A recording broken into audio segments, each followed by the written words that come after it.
all right, I'm completely opposed to doing this content. But I always let Mike bring an idea, and I'm like, he's like, this is the one I want to do. And I was like, you're the talent. We'll do that one. So please, everybody, welcome Mike from One Rental at a Time. I'm a lumberjack landlord, and we're here because Mike found some crystal balls. Yeah, exactly. And he knows exactly how bad the crash is going to be. Yes. Here's my crystal ball. It's simply math, folks. Yeah. Me and little lumberjack are ready and waiting.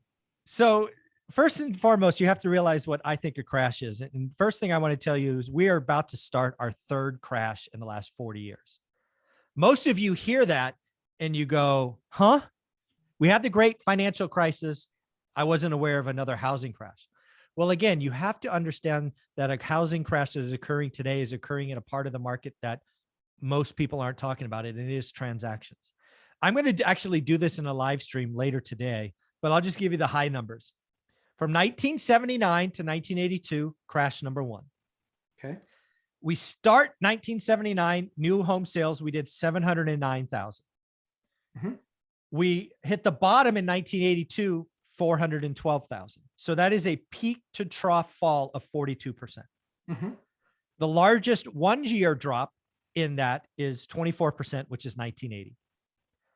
Existing home sales, same time frame, 79 to 82, start the year at 3.827 million homes.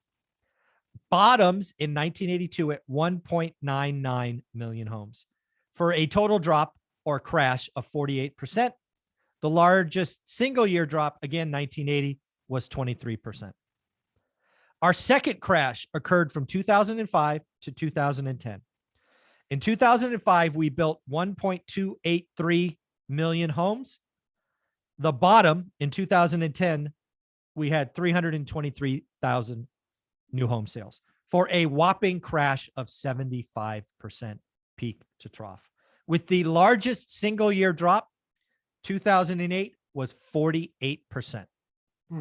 Existing home sales peaked in 2005 at 7.076, bottomed at 4.182 for a total drop of 41% peak to trough, with the largest single year drop in 2008 at 28%.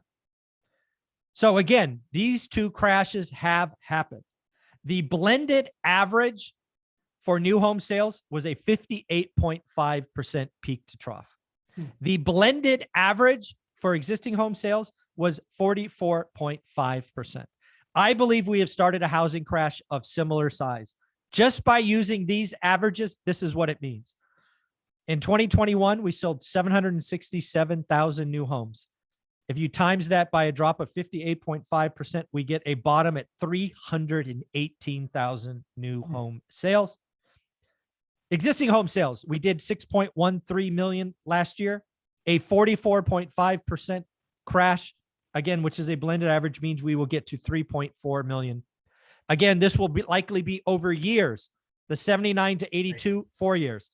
The 05 to 10 was 6 years. We are going to go through a crash in transactions on new homes and existing home sales of about 50% over the next several years. So again, I say we are in a crash. It is in transactions.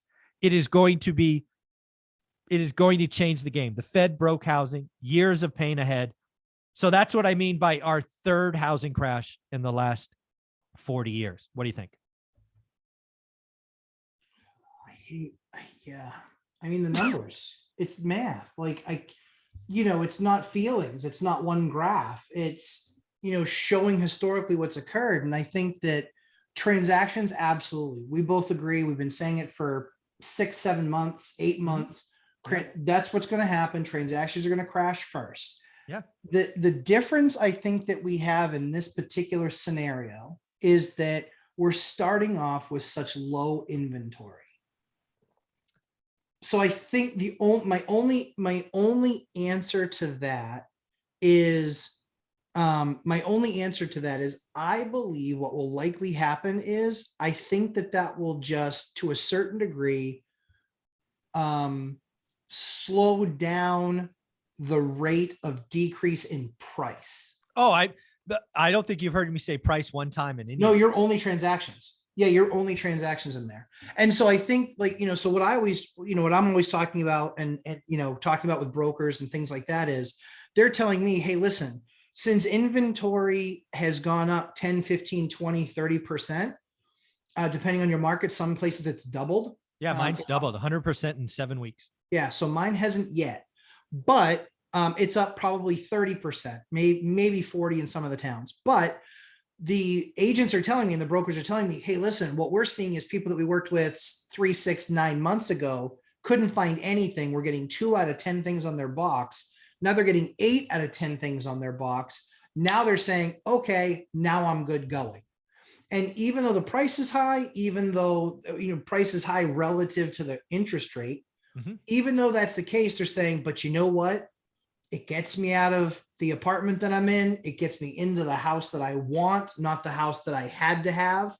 And so that's what I'm seeing. So I think that we always believe, or I believe what we believe. I know what I believe, which is transactions lead to, the drop in transactions will certainly lead to eventually price softening.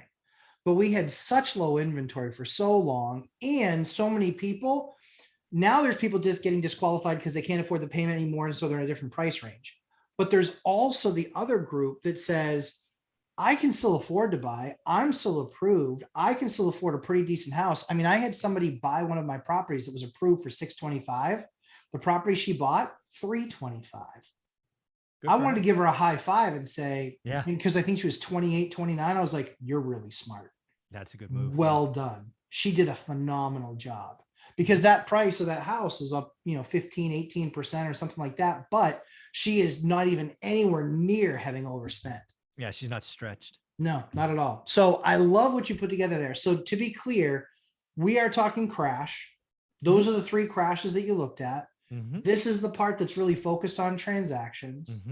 And then, so where do you believe that then leads to? Because I've already given my take on that. Well, I think at that point, it is market specific. Yeah. I believe there will be some buy boxes that have a price correction. And again, to define a correction, call it less than 20%. I believe there is a few buy boxes that could see a crash, which I define as 20%. Yeah. But again, real estate is slow. It is certainly slow. I mean, I see idiots talking about a 30% drop by the summer. Folks, we're in the summer. No. There was somebody that called a 30% drop that it's already happened.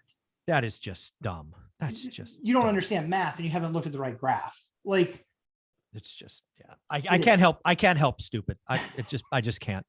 But again, I think, but nationally speaking, we will not see a price drop in 2022, nationally speaking. Agreed. Do you think that we give back some of the gains that we had this year in appreciation? I can't answer that question until I know what happens later in the year. If we did, it would be 2023, not 2022. The setup, housing is slower. We're already in June. Contracts signed today don't close till July or August. I mean, the year is basically almost over for housing. It's getting close, yeah. I mean, because basically we're really done kind of in October. Right? Exactly, right? You get to know Thanksgiving and Christmas. I mean, the years. So again, I don't see any national housing price drop this year. 2023, I'll start talking about around Thanksgiving. But who knows? There's so many variables. I mean, dude, we could have a nasty recession of 7-8% negative GDP. We could just bounce and go up again. Who knows? I'm not talking 2023 yet. My crystal ball is not that good. Yeah. In your buy box, in your market, doubled in inventory. Yeah, 7 weeks. What are you seeing in that added inventory that came? Majority wish pricing. Got it. That's where it all starts, right? Agreed. Inventory comes out at wish pricing. And that's why real estate is slow, because again, you list at a wish. You don't even do anything for at least 2 weeks, maybe 30 days before you have a price drop. And then because again, wish pricing in my market means probably 20% higher than where it should be. And some of the stuff is still selling, right? Yeah. The perfect house on the perfect street. Yes. There's that one buyer. That's all it needs. One buyer. That's right. So I'm waiting.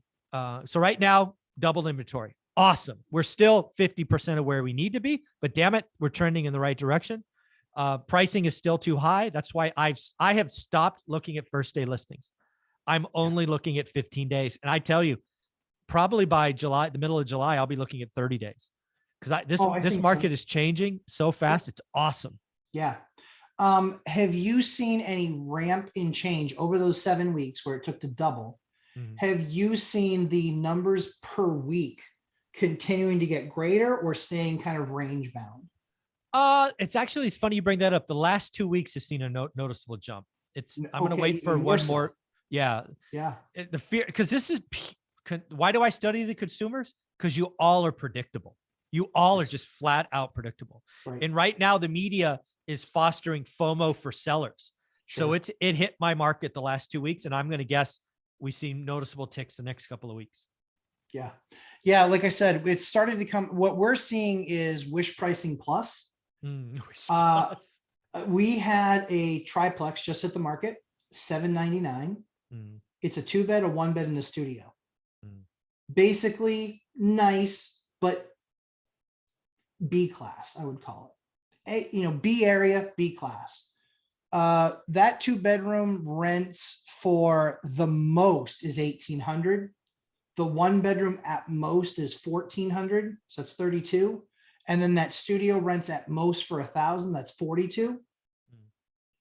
That's $4,200 on an $800,000. The numbers are nowhere near. Yeah, that might work at a 2.7% interest rate. It's not going to work at a 7. Yeah, exactly. Yeah, 6 or 7. Yeah, nowhere near that. Like the number's literally insane. That doesn't even work as a house hack now. No, it doesn't. So I actually looked at that property, looked up the owner, did the deed search, tax search, blah, blah, blah, look it up. And I was like, okay, that's interesting. Owned by an LLC. Then I see 2 other properties that are what basically took my market up, 400%. I looked at the other 2 properties, wicked overpriced. They're owned by the same guy. Yeah, very well. So he's putting them in the market. And again, I don't begrudge him at all. He's put them in the market saying, if I can get somebody to actually pay that number, I'm out. I'm out. Everything I own has if you're going to pay a stupid number, I'll sell every property I have. He paid 5 years ago for that $799 property, paid $326. Let's go. Double. Why not? Because you can. Mike, any closing thoughts?